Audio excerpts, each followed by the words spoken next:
Hi, thanks for joining us on a Sustainable Guys podcast. Coming to you from Dunedin, New Zealand. Tim Woods and Andrew Dine are the Sustainable Guys.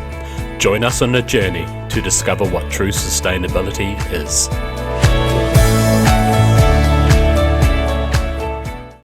So carrying on from last week after we had the technical difficulties, we were going to continue on to low carbon living and sustainability.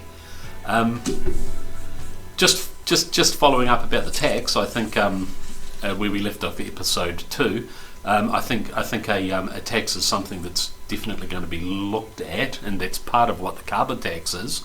But the tax and how much it's going to cost is probably another discussion. So, your thoughts, Tim, on low carbon living and sustainability? Well, my first comment is that if we're really serious about this isn't about throwing $100 tax on a tonne of carbon or fiddling around the edges with the way we currently live. It's going to involve an absolute sea change, fundamental change in the way society operates and our expectations for our lives. So many things we take for granted, even doing this podcast. Data centres and computers actually consume about the same amount of energy annually as all of air travel. So you think going on a Zoom call or using your iPhone or something is helping to save the planet. Well, actually going on a Zoom call there's a data center somewhere that's got fans cooling. It's sucking vast quantities of electricity, and they're not getting any smaller. No, because data is growing all the time. Every time we do a podcast, there's another 6 gigabytes worth of data uploaded, and stored in a data center somewhere, probably in America if it's Google, or I don't know if there are many in this part of the world. There's Microsoft servers in Australia. Starting to look at Microsoft servers in New Zealand, but there's caching servers and third-party data centers all over the show. There's third-party data centers in Christchurch, Auckland, Wellington. They're everywhere. Yeah. So I know this is a controversial thought, but we really need to go back to what's the starting point of sustainability. And if we say hunter-gatherer, sort of farmer from 200 or 300 years ago, when everything was sustainable, we only used natural wood or natural fibres. If that's a starting point, how far have we come away from that point? And we're so far away from it, it's hard to know where to start to get to a point of sustainability. And just forget, we were talking about supermarkets and foil lined crisp packets and stuff, but if you go into one of our big box retailers in New Zealand, you go to the toy section, because my son loves toys. Which kid doesn't, and they're all ABS plastics, which is a much tougher plastic that will just be around forever. And when I was a kid, a Matchbox toy, like you had a few of them, and you might get another one at Christmas, or you might, I remember Coca-Cola was a luxury drink. But they're $3 for a Hot Wheels car, they're $10 for a bigger Hot Wheels, I can remember a Hot Wheels car was costing that much when I was a kid. So the manufacturing costs have got considerably cheaper. I recently moved back to Dunedin from Gore, and I was having a bit of a spring clean and tidying up Joshua's bedroom, and ended up with about 2 bin liners full of plastic waste, which was actually plastic toys that he was no longer interested in. And I did take them down to the hospice shop, but they weren't that interested because who wants second-hand plastic toys? You can get them cheap. Yeah. So even that part of sustainability is not even beginning to be sustainable. I watched an interesting sort of English guy podcast. He does a channel called Things You Might Not Know, and he was just looking at plastic pollution on an English beach in Cornwall. And a few years ago, a container vessel had lost a few containers overboard that were full of Lego, of all things. And this beach is known for, like, you can go beach combing and you can find little Star Wars Lego figurines and bits of Lego, and they're all in amongst the driftwood and the seaweed, and that's just a couple of containers of Lego that were liberated into the sea, and that's just the stuff that came into the beach, and that's being washed up. So where do we, buying an organic tomato or driving a hybrid SUV isn't going to isn't even going to begin to make a difference. Before we started recording, we'd talked a bit about a cyclic process to start. It's not going to happen straight away, but when you make a hybrid SUV, all of the gear that's going into that is all made on carbon rich process. The hybrid SUV reduces it a little. If people working in factories that make components that go to the factory that makes the hybrid SUV all start taking small steps towards sustainability, you start a cyclic process that we slowly start improving things. But I don't know, is that going to be quick enough? Is there any real incentive for people to start looking at doing that, other than the kindness out of their own hearts? No, there's very. I actually had a meeting with an energy company today, and when you buy energy, they have an app, and you can opt in to offset your energy use by planting a couple of trees. 99% of people don't want to pay an extra 5 cents and plant a tree. I think my electricity comes from a power shop, and there's a clean shield energy that costs an extra 10% over your standard energy, and then you get other discount packs. How many people actually buy the sustainable energy? Very few, because so we can't even pay an extra 5% for our petrol voluntarily,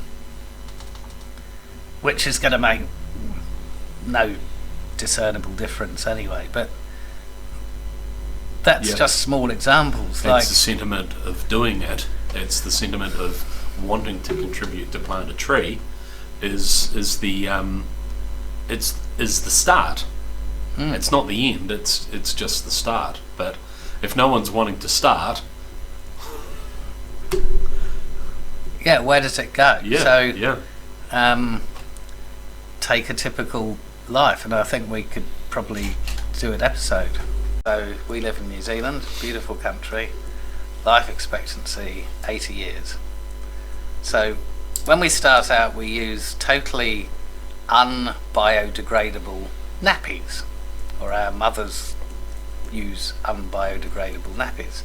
We use wipes to wipe our little baby bottoms, and we dress ourselves up in unrecyclable synthetic clothing a lot of the time. Sometimes we might have a mother who likes natural fibres. Sorry, I sing out to my wife here. She used the washable, recyclable nappies and nappy liners for all 3 of our kids. So she was doing the right thing 20 years ago. So and some people do. But yeah. So we start off by using nappies. All of our baby food comes in little plastic bottles. Sometimes it comes in little glass bottles, but they have plastic lined lids, most of them. We have single serve. Single serve, little plastic dummies. Yeah. So that gets us through to kindy.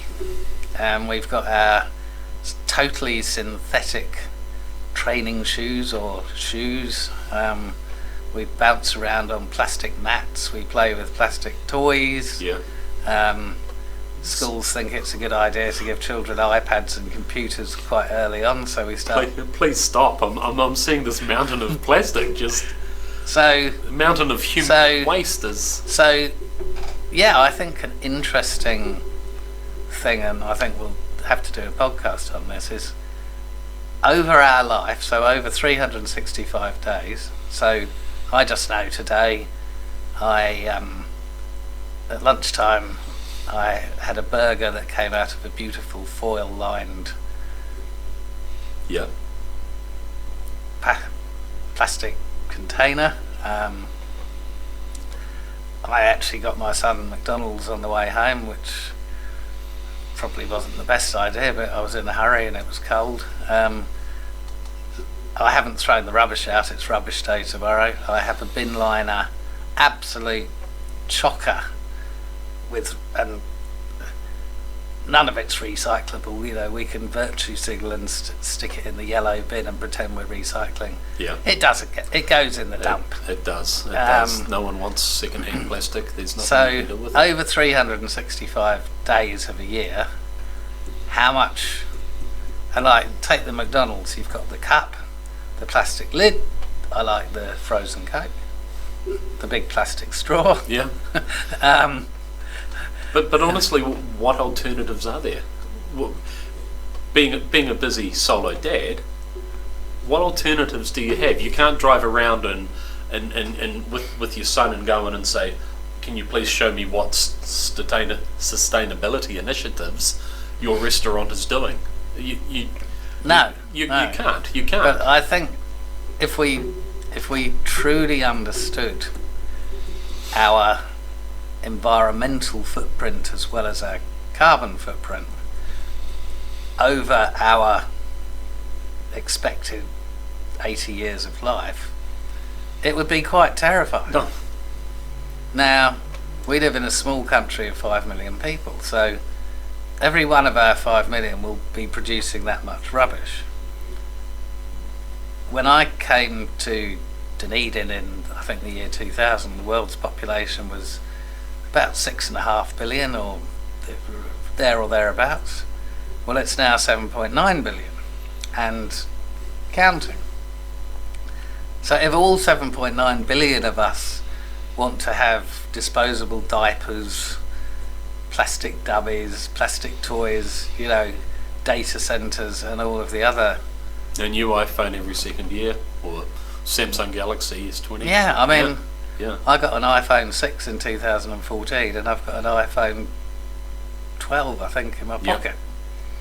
And actually, the iPhone 6, I've still got it and it still works. But it's an iPhone 6. Yeah. And who'd be seen with an iPhone 6? Well, these days, iPhone 6, I think, is a 32-bit operating system, and it's the end. It won't be supported for much longer. No. I've got a bag at home that I probably should throw out one day, but it's just full of chargers. Yeah. Half of them I don't even know what they ever charged, because I've lost the thing, or it was a phone I had, or something that I'd charged with that charger. I've had 1, 2, 3, 4 digital cameras over the years. I tend to use the iPhone pretty much for everything now. But I've had an iPhone 6. I think I missed out on the 7. I had an 8. Yeah. I think I had an 8. What was it? An X or? Yeah. And then I jumped to a 12.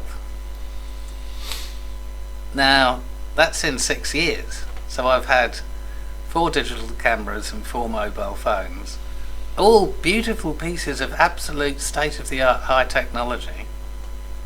I've produced about, in those last 6 years, probably 20 tons of plastic waste, and my son was a toddler, so I was using the totally unrecyclable diapers, which are full of plastic and those horrible beads that absorb all the...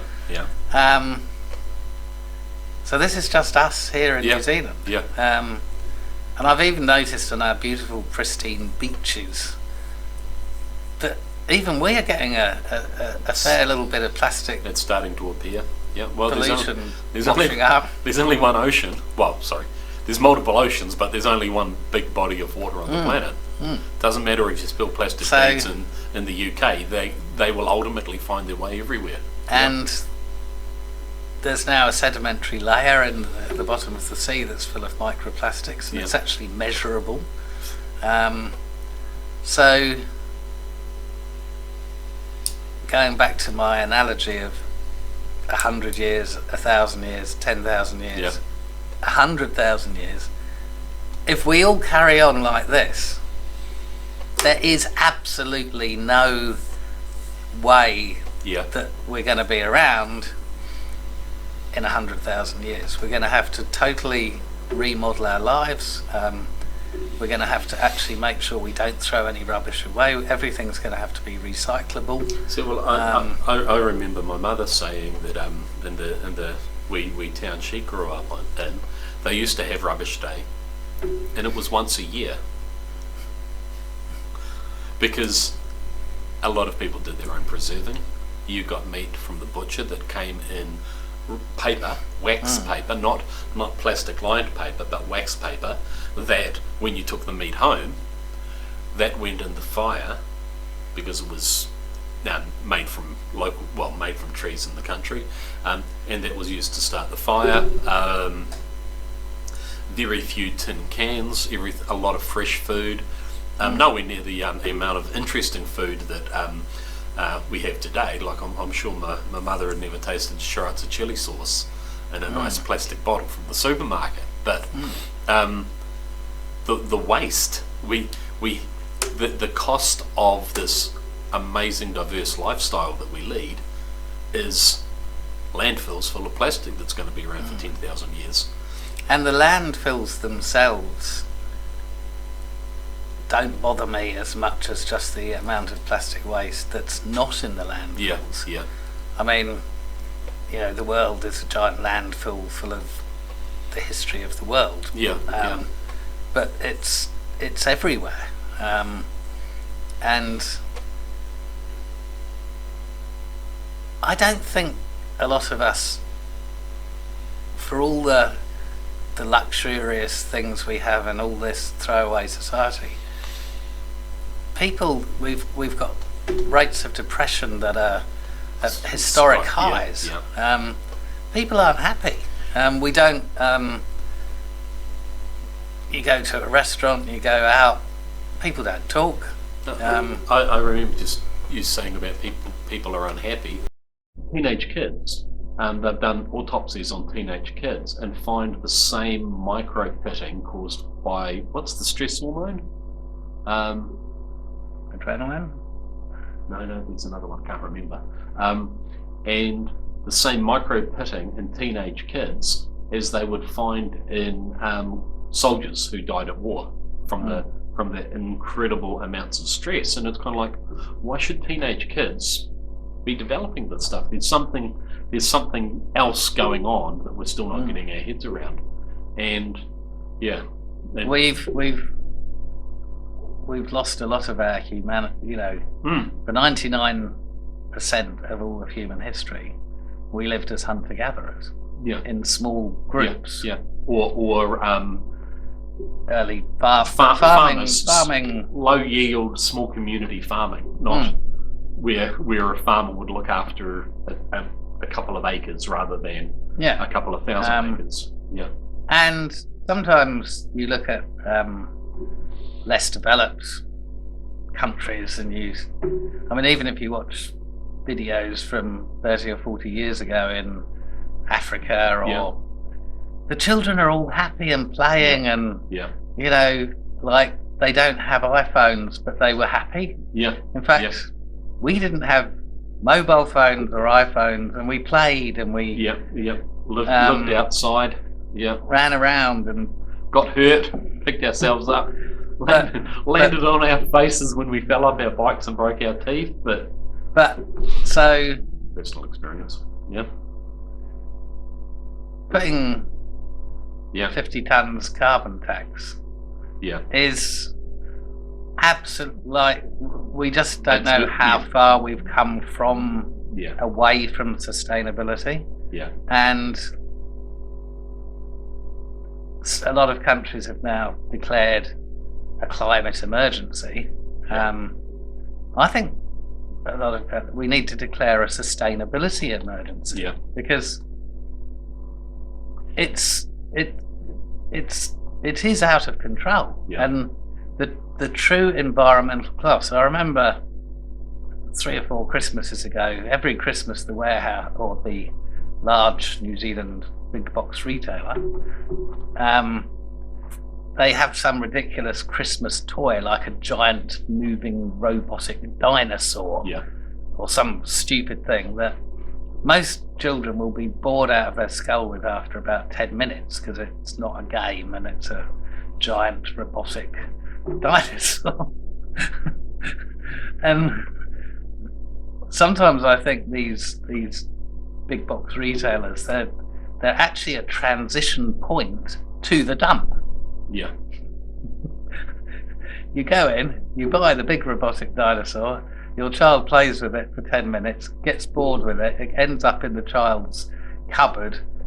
Eventually you do a clean out, you move house, you take it to the hospice shop, they look at that and there's about 20 other giant robotic dinosaurs out the back, and it ends up in a landfill. But what is the true environmental cost of that giant robotic dinosaur? But who, without wanting to lay blame, but blame's a good place to start.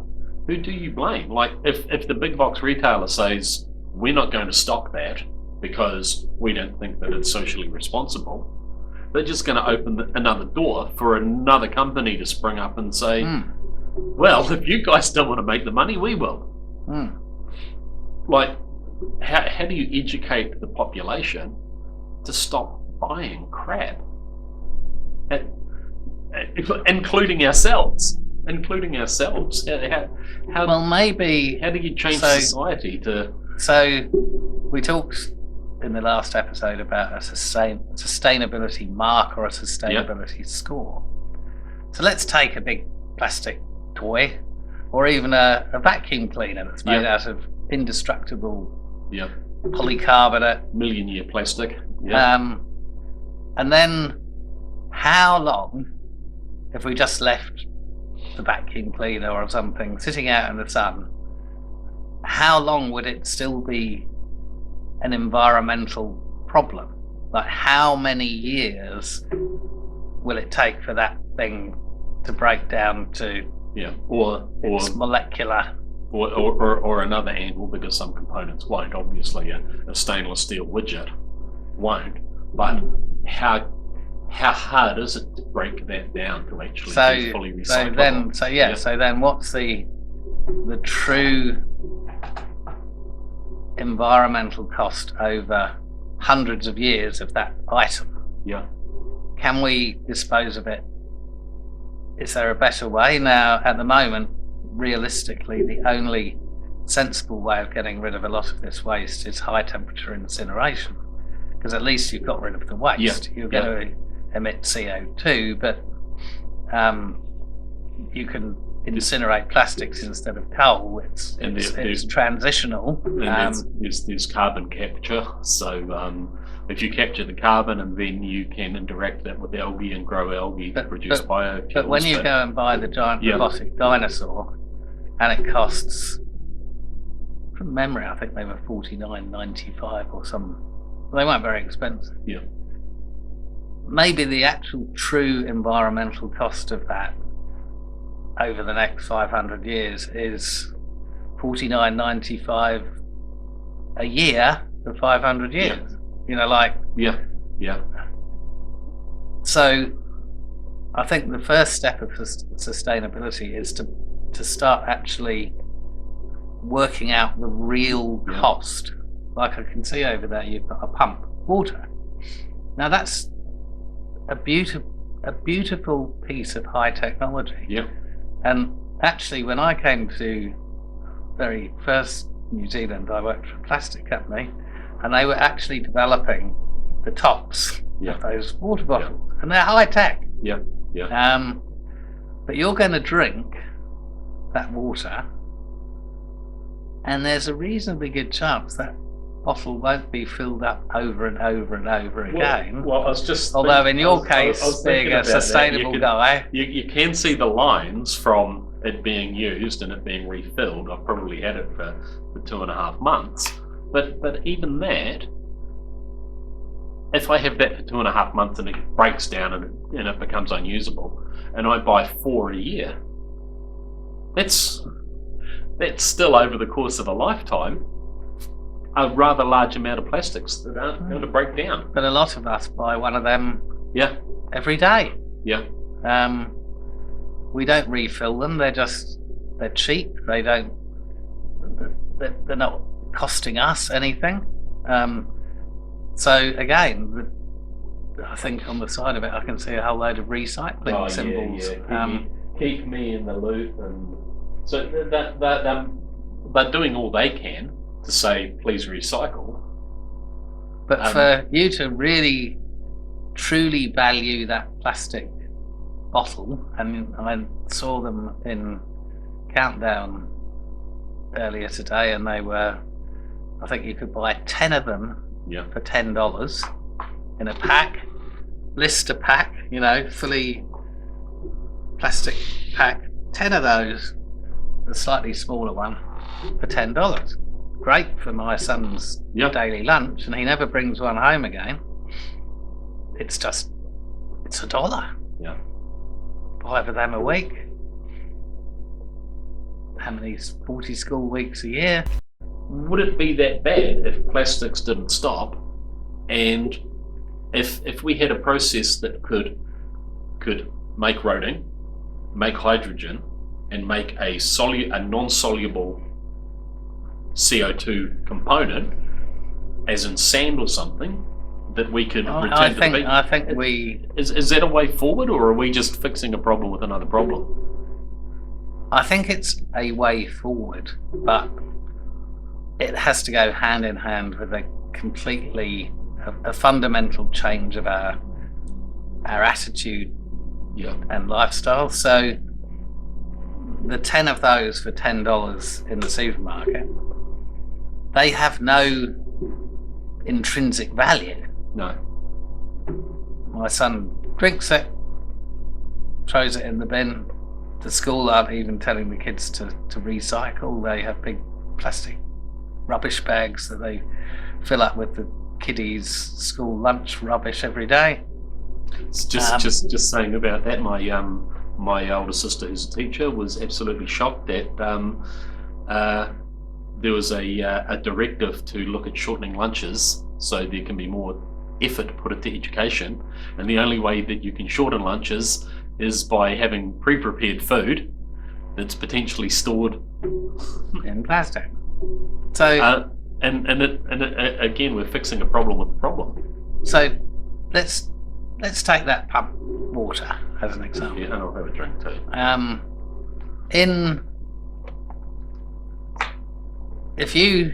I had been trying to keep it out of camera, so I didn't look like a sinner. If you went back 200 years and you showed that pump water bottle to one of our ancestors, they'd be amazed at the miraculous technology that you've got. And flexible glass. It doesn't break. It would be a thing of wonder. Yeah. And they might cherish that pump water bottle for for years, Yeah. or even their whole life. It would be worth something. Yeah, yeah. So one of the It would come out when the vicar visits. Would you like some fun? But a good point. The true cost of that bottle is not reflected in what you're paying for it today. No. One of the reasons we do recycle metals is because there's actually value in recycling the metal. Like, in maybe not so much in a rich country like New Zealand, but in poorer countries, the only waste you'll find anywhere is plastic, because it's not competitive against its fossil fuel equivalent. Yeah. Whereas it does make sense to recycle, or if it's a horrible thing to say, but if you're living on a dump in an unpleasant part of the world, then you'll get money for aluminium cans, you'll get money for steel, because there is a value in it. But you won't get much value from plastic waste. So one thing we need to investigate is actually taxing the resin. Yeah. And again, these are words that bring fear to capitalists. And well, it brings, but we're not. Everyone. The cost of that plastic bottle is not reflected in the cost of a dollar. And if the minimum wage is $20 an hour, yes, even on minimum wage, you can buy 20 pump waters an hour, for an hour's labour. Yeah. So if that cost $20, you'd really start thinking about what you're using, and there would actually be a value in having it recycled. And what were you saying about the carbon tax is almost virtue signalling, whereas a sustainable tax is something that looks at the product that you're buying over the course of its entire existence and taxes based upon that. Imagine if you had to pay rent for an area in a landfill to put a plastic bottle for the next 10,000 years. You know what storage costs are like, although storing rubbish is relatively easy. You find a valley and you just fill it up. But if if that was charged out at a storage cost, then you wouldn't buy it. No. And it wouldn't be a ridiculous storage cost, but the fact that even if you were paying storage for 100 years on a small bottle that might be $1 a year, that's suddenly an expensive drink. Yes. I mean, another facet of our whole Yeah. society is everything is based on growth. Yeah. Yeah. And growth is built only or significantly on fossil fuels. So an industrial society, the word industrial revolution in industrial was because the English discovered they were sitting on a giant pile of coal and started mining it, and before long you had giant steam engines and the Industrial Revolution. And I will say one thing, that the Industrial Revolution, although it was hard at the start for a lot of people in the world, it's made their lives currently an absolute dream. It's raised the standard of living. Again, we were talking about depression earlier. Yeah. It's made our lives an absolute dream, but we're all depressed. Yeah. But I think the stage that the world's at is a stage that we need to go through. So because we need to accumulate some wealth and some understanding of what we've lost and what we can achieve and what we're actually doing. If we say development stopped as it was 80 years ago, 100 years ago, and we just kept on at that level for the next 1,000 years, we'd muck things up. We wouldn't have the technology or the understanding or the respect of the not the respect, because I'm sure there's a lot of people who have respect, but there's it's a different way of looking at the world. The technology we have today allows us to share these views to the world. Yeah. Like we can sit here podcasting. We haven't had that many views yet. With all 3 viewers. but think of this. So currently we have a Labour government, and it's very popular. I think they're sitting over 50%, and New Zealand's a very progressive country. But any government is terrified of recession or negative growth. Yeah. But you know what we should have as a measure? Negative growth. Like, economic growth is just using more and more and more stuff and throwing away more and more stuff and burning more and more fossil fuels. Yeah. And if my iPhone 6 still works, why did I have to get an iPhone 8, X, 12? I'm on my 4th flat screen TV since they came out. Yeah. I had a plasma the first. There was nothing wrong with it. People said plasma won't last as long as LED. It worked. But it was a Samsung, actually. Yeah. Well, that is a fairly old. You can tell by the thickness of the bezel, and it's that thick, but a fairly old flat screen. So, but it's not 4K and it's not 60 inches. No, and I've now got a 4K 60-inch.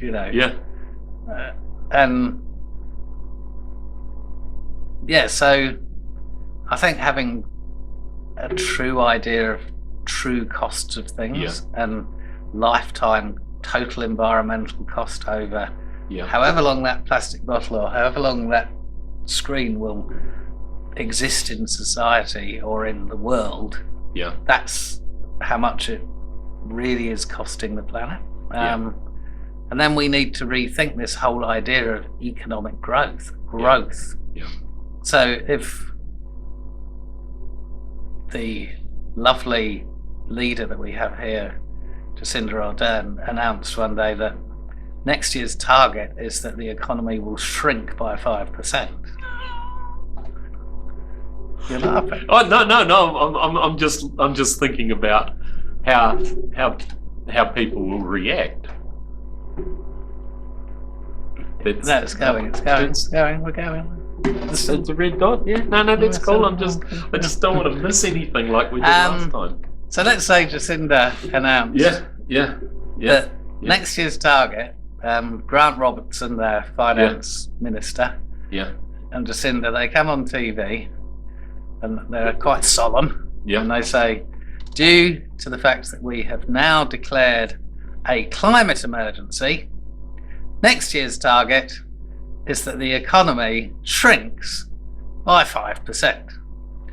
And we have a 10-year plan that will shrink the economy by at least 30%, and we'll get to 2% sustainability. Salaries will decrease. The value of your house will decrease. I can see a lot of people on both sides of the centre line. But my house will be worth less, and it's kind of like, but it doesn't matter what your house costs if you're living in it. It doesn't matter what. I mean, not everything will be worth less proportionately. Yeah. But you won't be able to just go and buy giant plastic dinosaur robots. Yeah. Because you felt like it, and at $49.95, 2.5 hours on minimum wage. Yeah. Like, why? Yeah. Why do we need? And like, but that would be an interesting ripple around the world if but the first the world's political sweetheart Jacinda Ardern said we're going to shrink the economy to become more sustainable. That's madness. Well, everything's madness until it works, and then it's the best idea under the sun. So what is, and we need to do some further podcasts on this, but what is GDP, gross domestic product? Yeah. Everyone it's the talks about sum of every transaction that's been measured in the economy in the last 12 months. Yeah. That's my simple understanding. So if I sell you a bottle of pump water for $1 plus GST, that will be recorded somewhere in your supermarket receipt or whatever. Yeah. The supermarket will pay GST. The government knows how much GST it's collected, goods and services tax, for those who don't know what GST is. In England, I think it's value added tax, they call it over there. VAT, yeah. So you go and fill your car with petrol. You frivolously decide to drive to Queenstown for the weekend, where you consume beautiful T-bone steaks and cross it down with bottles of Pinot Noir, and then the next day when you're feeling a bit ropey, you hit the pump waters. Or GDP. And then go and eat a Boss combo, because that's the only thing that's going to restore you to feeling better. And yeah, all of that.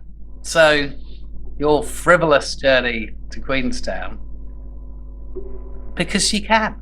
Yeah. Now, maybe in our slightly smaller economic future, when our Prime Minister announces our target for shrinking the economy, the only way you're going to get to Queenstown is on your bike.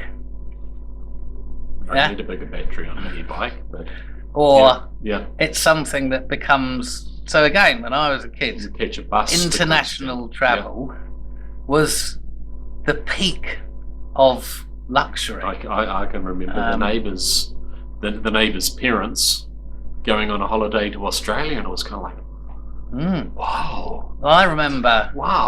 I remember people, when I was a kid, like we had some friends of the family who'd emigrated to Australia, and there was one phone call a year at Christmas, because that's all you could afford. Yeah. And for someone to actually get in a 707 or one of the early 747s and actually fly to New Zealand, it was like half a year's salary. There was a real value in it. And now, we talk about a trans-Tasman bubble in a post-COVID world, but we totally take for granted that we can get on a plane and it's no different to a bus, and we can spew out a few tons of CO2 for each passenger, and we don't think anything of it. And then if a politician's crazy enough to announce a slight increase in taxation, or and again, COVID probably hasn't even, I think during the peak of the lockdowns, the global CO2 emissions for about 2 months reduced by 7%. 7%. So we need to think about growth. We need to think about our lifestyle. We need to reconnect, and whether it's through, magic mushrooms or you may laugh, but I'm just saying we've lost. I was thinking the second coming of the Messiah. But we've lost any anchor. Or even any particularly deep philosophical thought. When we finish this podcast, I'm going to go home. I'm going to be watching either my 60-inch flat screen TV, or I might spend a bit of time on one of my 2 Apple iPad devices, or that's what we do. See, it's funny. Even just going home and reading a book. In the old days, you had libraries and you borrowed a book. See, I was talking to my colleague in the office today about my ambitions is just to basically drop the mic, step away from it all, go off grid, comfortably off grid. Like I'm not talking scratching in the ground for potatoes so we can eat through winter, but comfortably off grid, and step away from all of this noise that we have every day. And there's so many people that I talk to want to do that, but no one is.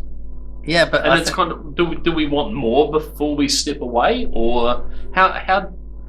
Well, you know the old saying, if a tree falls in the forest and there's no one there to... Yeah. Did it make a sound? I think, again, social media has conditioned us that if we're not on social media, do we even exist? Yeah. Like, it's... I don't think my colleague spends any time on social media, But yeah, it's, right, when you... everything's so comfortable. It's kind of like, what's the proverb about boiling a frog, or the saying about boiling a frog? If you throw it in hot water, it jumps out. If you just put it in a bath of cold water and slowly bring it up to the boil, it just won't notice that it's... Actually, that is a myth. Okay, It does jump out. Yes, they're not that stupid. But it's a good analogy. Yeah. And yeah, we're definitely close to boiling point. But Yeah, well, perhaps we're not as smart as frogs. Or the boiling pot's a little more complex. But we live in an age where boredom has almost been abolished. Like, again, I go back to, I used to catch a train to school. And if I missed the train, I had to wait an hour at the train station. Yeah. And if I didn't have a book, I had to sit there and I'd be watching the blue tick. Boring. Yeah. Look over there. Boring. Walk up and down. Boring. Yeah. Now, okay, I've got an hour on my smartphone. Yeah. Unlimited data. Let's fire up the Wi-Fi. What's happening in Yeah. Belarus? Or Yeah.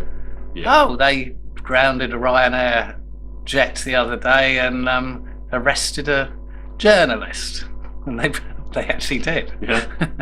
You know, what's happening in America? Oh, Yeah.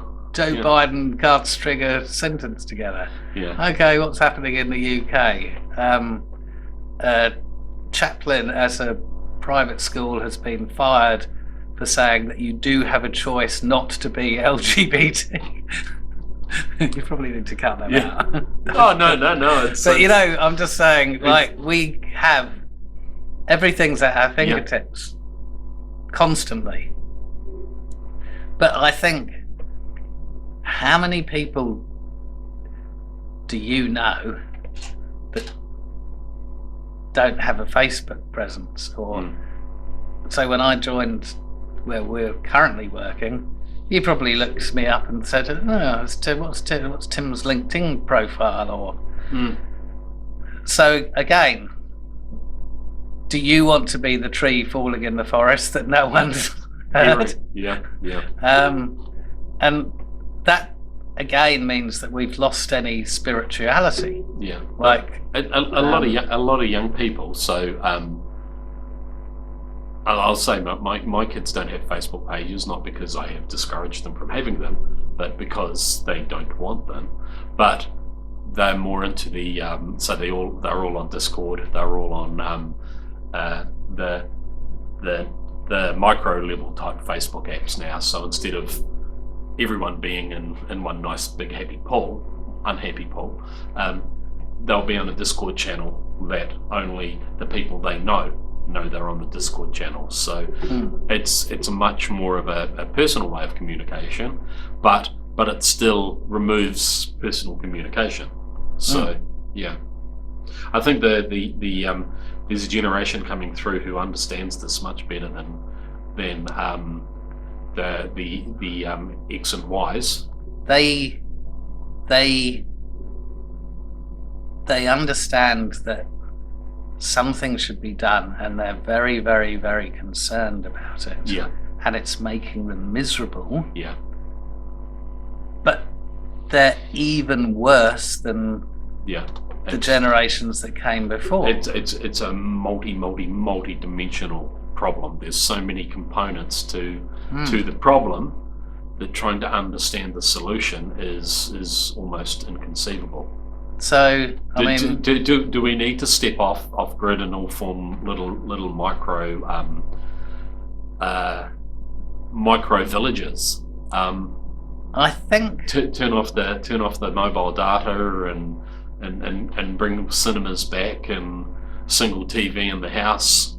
It's starting to sound like a utopian 60s picture, but actually, I think I prefer to be in the kitchen, though, because I quite like it.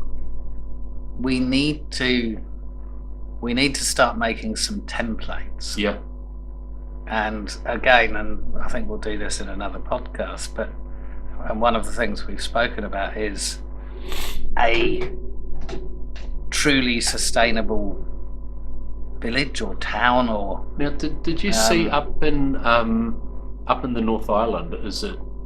I can't remember. Is it Skellerup or it's one of the bed manufacturers? I think are looking at building a factory and a town of 3,000 houses, all purpose built, attached to the factory for the workers. I think it is actually Sleepyhead. It's Sleepyhead. Yeah, that would be. I hope they're talking to people about not only a sustainable environmental town, but also a sustainable social town where there is no cell phone towers and Wi-Fi is something that you have at the library. And if you go home, there is no Wi-Fi in the house. You have to talk to your wife or your children. And the TV is cabled to a signal where if you want to watch TV, you've got to sit there with your kids, or your kids have to sit there with mum and dad and interact. Advertisements were one of the best things that ever were on TV, because you'd mute the TV and you'd turn and look at the other people in the room. These days, I'm paying for one of these fantastic subscription programs. We don't see ads. And you don't see ads. So I think we need to build. Well, but I'm watching what I want to watch, and you're watching what you want to watch, and you don't look up from your device, or you don't look away from your screen. No, so I think as part of the journey that we're on, we need to start thinking about a truly sustainable template. How would that look? What would the houses look like? So, like even a concrete is one of the most carbon intensive materials. Though it is one of the best things for keeping houses warm. So, yeah, but who do you talk to about that calculation? But I'm saying, how do we? So this society that will it could even be run almost like a tourism project. Yeah. Where you can go and you arrive at the gate of our sustainable model, and you hand in your cell phone. Yeah. And for the next 2 weeks, you live like. Yeah. Go to. We'll even have a pub. And you have to go to the pub to meet. Yeah. Your mates after work, and there's a pool table and a darts board. Yeah. That sounds ridiculous. I want to go. There's a movie screening at 7:00. Yeah, and that's it. With an intermission where you have to go and mingle and talk to people. And we might have a library where the only thing you can borrow are books. And you have to read a book and then you take it back to the library. Because again, we've got to a point where. When are we building this? Because it sounds pretty good. I'm serious. I think it's a very, very good, because even if you take a book, so a bookshop, and I know books are probably a bit old school for a lot of people, but the cost of making a book has shrunk so much that I look at no value in it. A beautiful book and all that paper and all that words. Quite often, the only person who ever read that book was you. Yeah. And then maybe when you pass on, the person who buys it in the second-hand shop. That's if books are still around. Libraries meant that the same book was read by lots of people. They're actually quite eco-friendly. I think we need to. You don't need a data center to store thousands of books. Exactly. We need to look at building a model, and I think this is the perfect country to do it. And it's it's a model that people can look at and say, we can take parts of this and apply them to our own country, and we can start looking at these models, and they're small steps. Yeah. But if we don't take small steps, the mountain is so scary and insurmountable, and do we end up, with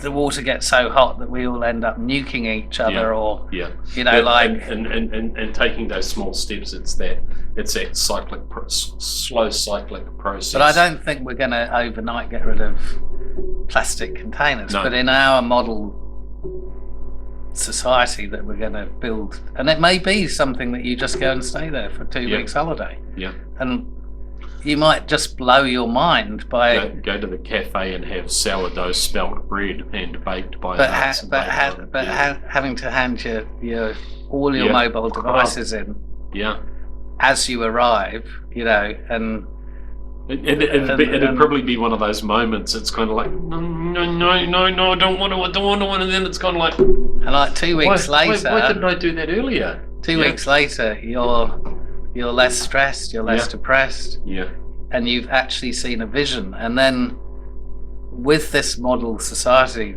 or model that we're going to create, we then invite world leaders instead of Davos in Switzerland. We have, and I'll have to think of a good name for the place, but we have Timos in New Zealand. Sorry, the sci-fi part of my brain was thinking SG-1. All right, SG-1 in New Zealand. Sustainable Guys 1, but it's also Stargate 1. Yeah, I know. Yeah, sorry. So we create in New Zealand. Yeah. All right, we'll call it SG-1. Okay. Thank you. And all of the rich and powerful of the world, the Zuckerbergs. Yeah. When they show up, all mobile devices gone. Yeah. No Wi-Fi. They're off grid for a week. Yeah. And we can start teaching the leaders how we can be truly sustainable. And you could say, we only live our own life, but the only reason we are living our own life is because our parents wanted us, and their parents wanted them, and we probably are at a peak of selfishness in terms of our footprint on the planet, and a part of me says, look, I'm in my mid-50s with a good wind behind me, I might have another 30 years to go, or 25, 30 years to go. And so what? When I'm dead, I'm gone, Yeah. When the last proton collapses in 100 trillion years, it would have been like a blink of an eye, because I'm gone. If everyone had that attitude, then we wouldn't even be lucky enough to be here today. It's like you hear the story of the cathedral builders. They were people who, when they put the first stone down in the foundations of a cathedral, they knew that they would not live to see the spires being built. The cathedrals take normally at least 100 years to build, and we almost have to be the reverse cathedral builders. We're putting a proverbial stone down for building a society that we probably won't live to see. Our model society could be a metaphoric cathedral of sustainability. Yeah. And I think you'll have. I think it will take off, and you'll have people coming in. And let's say you do have 2 weeks off. Yeah. There's various conditions, like there's the vibrating leg condition, where your phone, you think your phone's vibrating in your leg, and it isn't. Yeah. There's all sorts of psychological conditions are built about your mobile device. I heard a bleep. I heard a bleep. Was that my phone? Was that? No. I mean, the other day, Yeah. As soon as you hear an electronic sound, it's kind of like, my phone doesn't do that, but I better check it anyway. But the other day, I decided to go for a walk with my son, and I got sort of 10 minutes up the road, and realised I'd left my mobile phone at home, and it was like, oh my, something could go wrong. and like, what if I needed to ring the police or something? Yeah. I grew up climbing mountains, Yeah. and there was a thing in England called the Duke of Edinburgh Awards, where you had to do like long walks in the Brecon Beacons or something, and you had a compass, Yeah. and you had to follow an ordnance survey map, and you had to look for features on the map, and sometimes you'd get lost, but there was Duke of Edinburgh bronze, silver and gold award, Yeah. Yeah. and you didn't have mobile phone No. anxiety because they didn't exist, Yeah. you know. Yeah. And you'd go out, and I mean, I wonder sometimes how damaging mobile phones have been to even relationships, because Yeah. you can't phone up your wife and say, honey, I'm going to be late, I'm working late tonight, because Yeah. she'll send you a text saying, Yeah. what you doing? Yeah. Sorry. Yeah. Anyway, we'll cut that bit out as well, Yeah. because we don't want too much un-PC. Yeah, but there's working late when you're having a few beers with the But I'm just saying, team. we are constantly, so 2 weeks in our Cathedral of Sustainability Yeah. village that we're going to get funding for, Yeah. and See, because I've always thought about, like, you go to one of these places and the bread's made by an artisan, and you've got someone who is creating malt whiskies, and because there's nothing wrong with drinking alcohol, it's the volume and the when, and you've got someone who's curing meat. And I'm not talking about just meat where you sit down and eat half a kilo in a single sitting. I'm talking about good cured meats that you might eat 30 grams in a sitting type thing. And cheesemakers and bakers, and you know, real artisans, potters And if you and want glass, a- and you spend a day at each place just and if seeing you want what a real glass life's of about. milk, you go and see the milkmaid, Yep. and she'll squeeze out a few. Yep. Find a goat and yep. But joking aside, we're on a journey. I think the prospect, and I think we're gonna have to have an episode where we take the camera around a supermarket Yeah. and just scare ourselves silly. Yeah. Or at least to save us having to get the permission of the supermarket, buy some products, Or do some redacting on them, and but yeah, it's, if you say, sorry consumer, you're not allowed plastic bottles anymore. So if you want Coke, it's now only in glass bottles. because glass costs a lot more than plastic because you've got to pay for it. Yeah, Yeah, but pretty much it's closer to the real price. 90% of supermarket drinks are in plastic bottles, and there's a whole aisle of plastic bottles. It actually tastes better in glass as well. Yeah, But I can remember when 1.25 litres, not the 1.5 litres, or there might have even been 1 litres, but when the big bottles, glass bottles of Coke came out, and they cost the earth because it costs a lot of money to make a big glass bottle.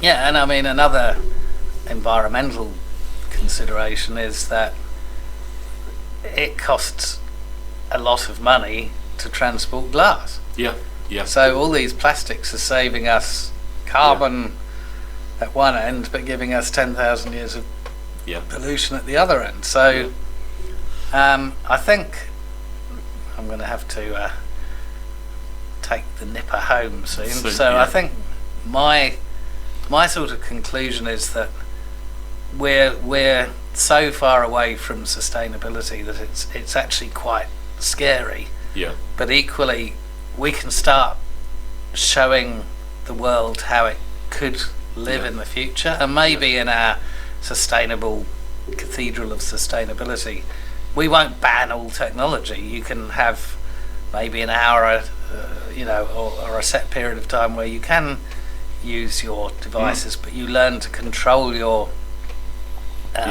Wi-Fi turns on from such and such to such and such, and then it's Maybe, off again. and maybe for the rest of the time, you have to do. Look, you get to 6 o'clock in the evening, and you're kind of. Read all the books. I know. I'll go and meet my mates in the pub. Yeah. And have a couple of beers and stagger home, go to sleep, and then. The kids go and skin their knees on the grass playing sport. Yeah. But I think they're the kind of things that we need to start building into our sustainable program, our goals, because unless there's a model, a genuine model, and I think we live in a progressive enough society here in New Zealand, and we have a Green Party and we have a leadership that are genuinely concerned about our environmental future, and they've done stuff that you talk to a lot of, like no more exploration for oil and gas in the Tasman Sea.